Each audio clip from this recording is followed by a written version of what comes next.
magpa-park tayo guys. So, nakapark na kami dito sa Canary Row. Ang gagawin natin, magda-download ka ng app, Park Mobile App to Pay. So, pupunta ka dito sa App Store. Tapos, ito na, na-download ko na. Ito, sasabihin niya, search zone. I-enter mo lang tong 21020. Tapos, search.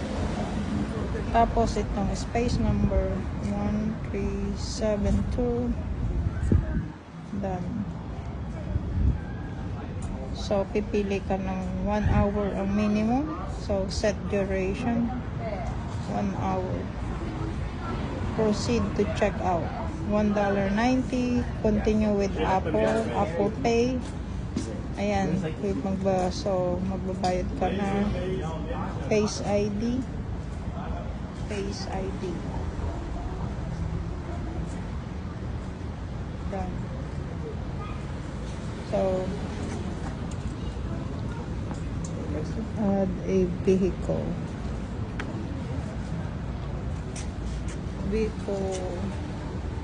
License number 9.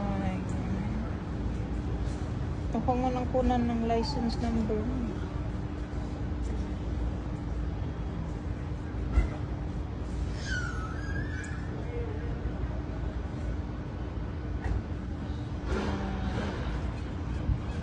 Mag-a-add tayo guys ng license ng car kasi hindi car ito. Sa Kaishela. Anong nickname nito? Optional. BB? Soltera. Save. 1 hour. Magkano 1 hour ka? 190. Oh, that's good. Oh, that's pretty cheap. Okay.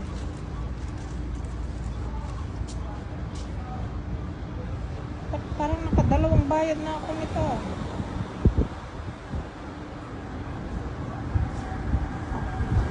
Tapos na ba?